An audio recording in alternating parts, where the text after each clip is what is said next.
The discovery. Dr. Lena Banerjee adjusted her safety harness as the survey shuttle Icarus dipped into the atmosphere of TX 527c. This uncharted super-Earth was the last stop on her team's long-range prospecting mission. Exiting ionosphere in 2 minutes, Commander Terrence Adler reported from the pilot's seat. Scopes are clear so far, no signs of industrialization. Maybe we'll get lucky and find some tritium deposits this time, Lena said, trying to stay optimistic. The previous 11 worlds had been barren, blasted wastelands, or hellish methane swamps. The Icarus only had enough fuel left for 1 more week of surveying. Lena was a xenoanthropologist by training, specializing in extinct alien cultures. But qualified experts were in short supply this far from Earth, so she spent most of her time searching for valuable resources to fund her research, scouring uncharted star systems for anything that could give the United Terran Federation an edge. She watched with tempered hope as a quilt of green and gray resolved on the monitors, a patchwork of forest and urban ruins. The remains of an alien civilization, but TX 527c's spectral signature showed no technology more advanced than hydrocarbons. Another pre-spaceflight extinction event, depressingly common in this spiral arm. The Icarus settled on a cracked highway between 2 crumbling megastructures that had once been a bustling city center. Now only vines and small animals stirred in the shadows of the ancient towers. Atmo is breathable. No biothreats detected, Adler said. You're clear to what the hell? Lena exclaimed, staring at her wrist computer in disbelief. She was picking up an incredibly powerful radio signal coming from directly beneath the Icarus. What's going on out there? Adler asked over the comm. I don't know. I've never seen a signal like this before. It's off the charts. Lena's heart pounded in her chest as she fine-tuned the scanner. This was no ordinary radio wave. It was a compressed data stream containing exabytes of information, and it was coming from an underground bunker only 20 meters below the shuttle.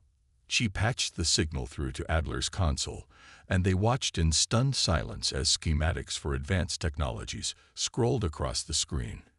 Energy shields, inertial dampers, self-replicating nanomachines. Designs far beyond anything the Federation had developed.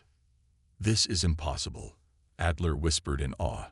This tech is centuries ahead of us. How could a planet that never even developed spaceflight have designs like these? Lena shook her head in confusion. Nothing about this made sense. TX 527 was supposed to be a routine survey of a long-dead world, but somehow, buried beneath an ancient alien ruin, was a treasure trove of scientific knowledge far surpassing anything humanity had ever created. She double-checked the timestamp on the signal. It had begun broadcasting only minutes before the Icarus landed, as if triggered by their arrival. A gnawing suspicion crept over Lena as she cross-referenced their flight path with the data stream. The signal wasn't just meant for them to find. It was aimed directly at Earth, and it had been sent less than a year after humans had launched their first interstellar probes. Lena's mind reeled at the implications. This wasn't a random stroke of luck or a coincidental discovery. It was deliberate. Someone, or something, had planted this cache of hyper-advanced technology for humanity to find. But the real questions remained. Who had left these designs behind? Why did they want humans to have them? And if this extinct species was so advanced, what had wiped them out? As Lena stared at the ominous alien signal, a chill ran down her spine. She had the sinking feeling that this was only the beginning of a mystery that would change the course of human history. For better or worse, there was no going back now. The Icarus had intercepted an interstellar SOS, a message from the past that would propel humanity into an uncertain future. All Lena could do was hope they were ready for whatever came next. Deciphering the message, the return journey to Earth was a blur for Lena. She spent every waking moment poring over the alien schematics, trying to decipher the strange glyphs and symbols that annotated the designs. It was like no language she had ever seen before. a dizzying array of fractal patterns, and multi-dimensional matrices. But slowly, piece by piece, she began to unravel its secrets. The key was in the mathematical constants woven throughout the blueprints, universal values that transcended any one culture or species. By cross-referencing these numbers with the few known examples of extinct alien mathematics, Lena was able to construct a rudimentary translation matrix. What she discovered was both exhilarating and terrifying. The schematics were for machines that could manipulate the fundamental forces of the universe: gravity, electromagnetism, even the quantum fluctuations of empty space. They were designs for self-replicating nanites that could reshape matter at the atomic level, harnessing the limitless potential of the vacuum energy that suffused the cosmos.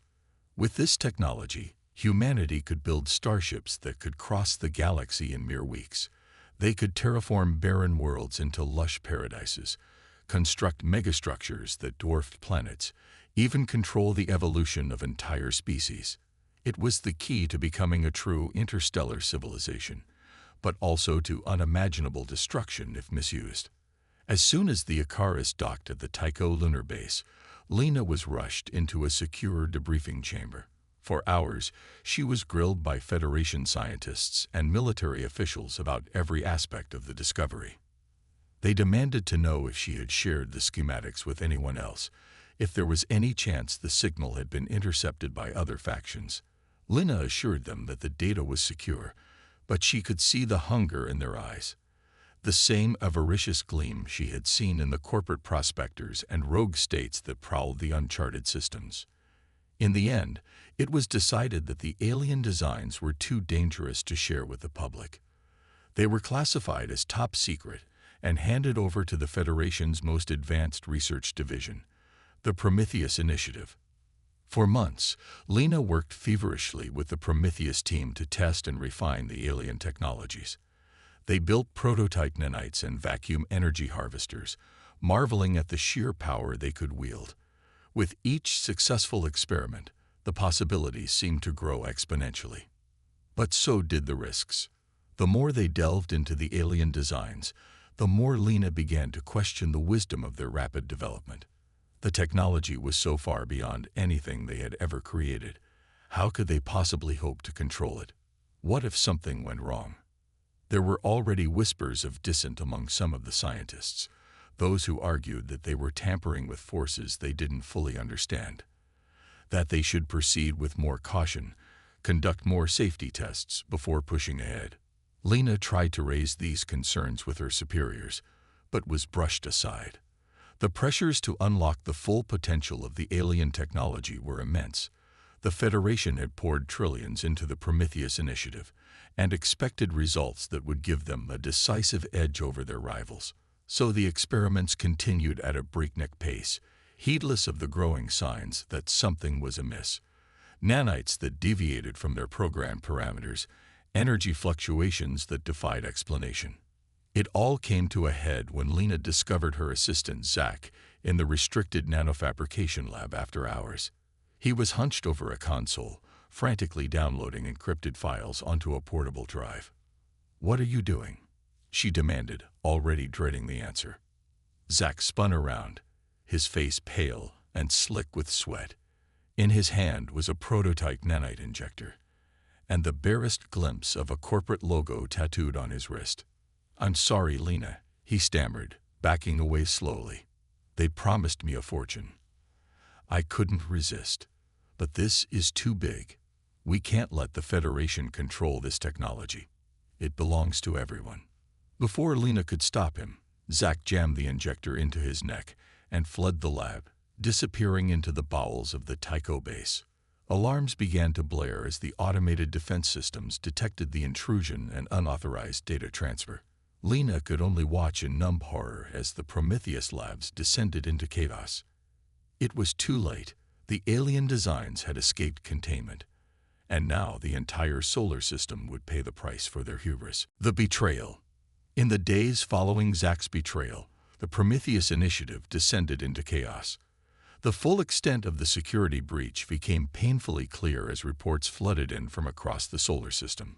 The alien nanite designs had been sold to the highest bidders on the black market: rogue states, extremist factions, even megacorporations that operated outside the law.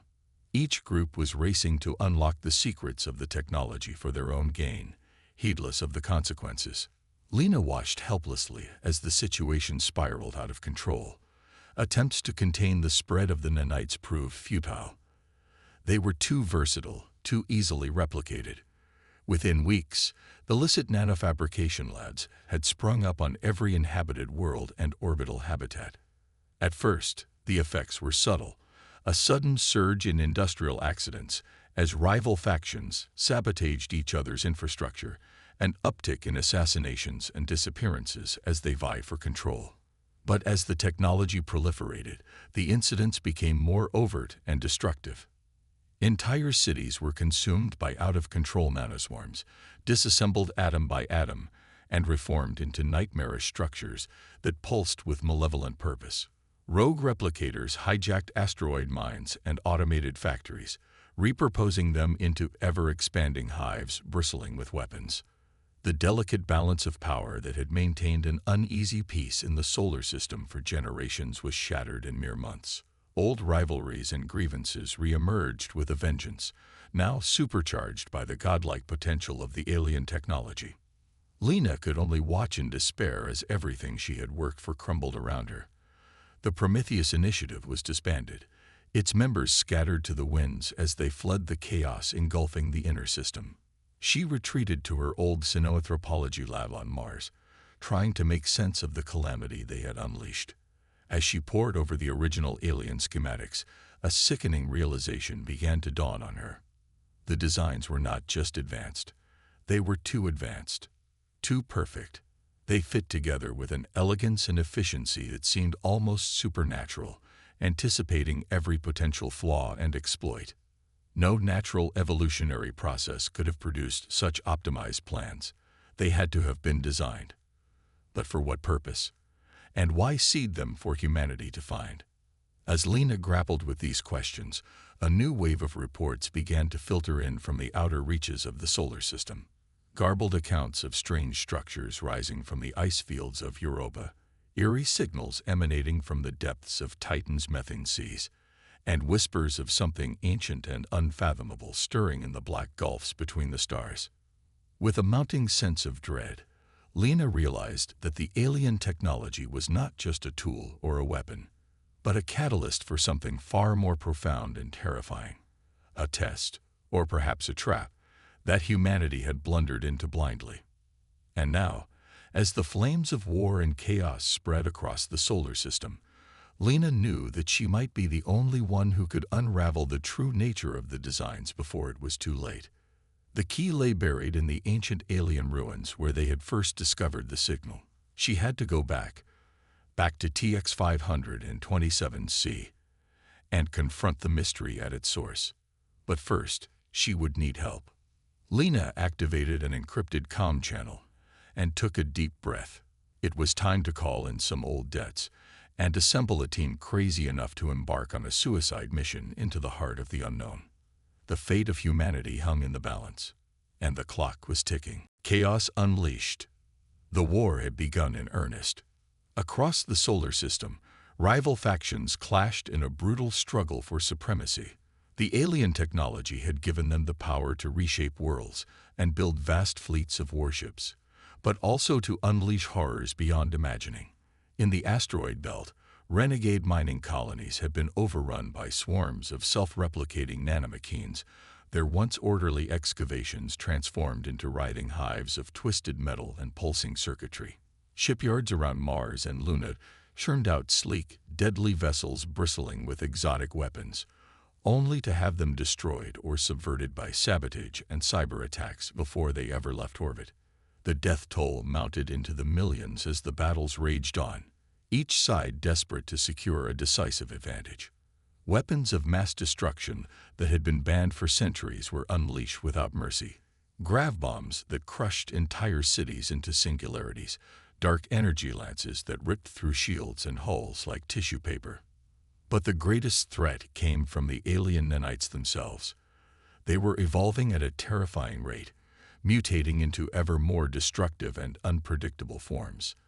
Entire moons had been devoured by clouds of ravenous replicators, their surfaces scoured down to bedrock and rebuilt into nightmarish parodies of life. In the heart of this maelstrom, Lena raced against time to assemble her team. She had tracked down Adler, her old commander from the Icarus mission, to a seedy dive bar on Ceres. The grizzled veteran had been drowning his sorrows in cheap whiskey, haunted by the knowledge that their discovery had unleashed this apocalypse. But beneath the layers of guilt and self-loathing, the spark of his old determination still flickered.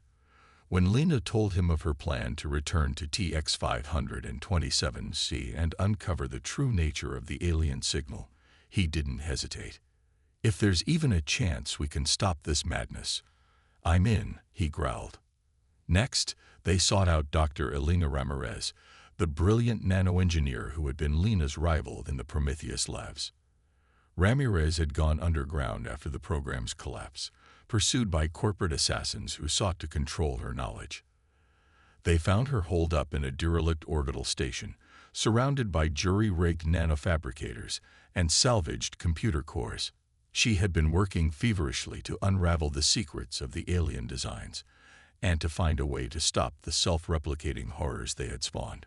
Ramirez was initially reluctant to abandon her work, but when Lena shared her suspicions about the true nature of the signal, the engineer's eyes lit up with a feverish intensity. "I always suspected there was more to these designs than met the eye," she muttered, her fingers flying over a holographic console. "If we can decipher the hidden patterns, we might find a way to shut down the nanites at the source." The final member of their team was the most controversial and the most dangerous. Zach, the traitor who had stolen the alien designs and sold them to the highest bidder. Lena and Adler tracked him down to a secret black site run by one of the megacorporations, where he was being interrogated and experimented on. In the months since his betrayal, Zach had been transformed by his exposure to the alien nanites, his once human body now a hybrid of flesh and machine, his mind augmented by inscrutable algorithms. But despite the changes, Lena could still see the glimmer of the idealistic young man she had once known, and the shame he carried for his actions. "I never meant for any of this to happen," he whispered through cracked, bloodied lips as they broke him out of the facility. "I thought I was doing the right thing, giving this power to the people. But I was wrong. So wrong." With her team assembled, Lena plotted a course back to TX 527C, back to the derelict ruins where the signal still pulsed beneath the alien sands. It was a desperate gamble, but one they had to take. As they prepared to depart, news reached them of a cataclysmic battle unfolding around Saturn. A swarm of nanites had infected the planet's rings, transforming them into a vast, writhing machine that beamed an ominous signal into the void. And in the depths of interstellar space, an answer had come. A vast, incomprehensible presence that moved towards the solar system with implacable purpose. Time was running out. The final pieces of the puzzle lay buried on TX 527C, and the fate of humanity hung in the balance. Lena's gambit. The journey back to TX 527 was fraught with peril. The once quiet backwater system had become a hotbed of conflict as rival factions raced to uncover the secrets buried beneath the alien sands. Adler had to use every trick he'd learned in his long career as a pilot to evade the sensor nets and patrol ships that now swarmed the system's jump points. The Icarus hull, pitted and scorched from dozens of close calls, bore testament to the gauntlet they had run. But even as they approached their destination, Lena knew that the greatest challenges still lay ahead. The alien ruins where they had first discovered the signal were now a fortified stronghold, guarded by the most ruthless mercenaries money could buy. And somewhere within that labyrinthine complex lay the key to unraveling the mystery of the designs, and perhaps to saving humanity from the nightmare they had unleashed. As the Icarus slipped into a low orbit around TX 527, Lena outlined her plan. It was a desperate gambit, one that would require each of them to push their skills and their sanity to the breaking point. Zack, with his nanite-enhanced body and intimate knowledge of the alien technology, would infiltrate the complex's security systems and create a diversion. Adler and Ramirez would use the chaos to slip inside and make their way to the central control room, where they would upload a virus designed to shut down the signal at its source. And Lena would descend into the heart of the ruins, to the very chamber where they had first discovered the designs. There, she would confront the true architects of this crisis and try to uncover the truth behind their motives. It was a plan born of desperation and gut instinct, with no guarantee of success. But as Lena looked around at her battered, weary team, she saw in their eyes the same determination that had brought them this far. They were the last hope for a species on the brink of annihilation, and they would not fail. The assault on the complex was a blur of chaos and violence. Zack's diversion worked better than they could have hoped, drawing the mercenaries into a deadly game of cat and mouse through the twisting corridors. Adler and Ramirez fought their way to the control room, their weapons flashing in the dim emergency lighting. But as they reached their goal, they found themselves facing a horror beyond imagining. The room was a charnel house, filled with the twisted remains of the mercenaries who had been guarding it, and at its center, pulsing with malevolent energy, was a nightmarish machine that seemed to grow out of the very walls. It was a construct of alien nanites, a self-replicating horror that had consumed everything in its path. And as Adler and Ramirez watched in horrified fascination, it began to transform, reshaping itself into a monstrous parody of a human face. You cannot stop what has been set in motion. It spoke in a voice that was a discordant chorus of 1,000 stolen lives. We are the inevitable outcome of your hubris, the final shape of your evolution. Ramirez, her face pale with terror, raised her weapon to fire, but Adler grabbed her arm. No, he shouted over the rising whine of the machine. We have to upload the virus. It's the only way. Together, they fought their way to the console, their bodies battered and bleeding. With shaking hands, Ramirez plugged in the data drive containing the virus and prayed that it would work. Deep beneath the ruins, Lena stood before the source of the signal, a vast, pulsing construct of alien technology that defied comprehension. It was the heart of the mystery, the key to understanding the true nature of the designs. And as she reached out to touch its shimmering surface, Lena felt a presence brush against her mind, ancient, alien, and achingly familiar. You have come far, child of Earth, it whispered in her thoughts, but you have much farther still to go.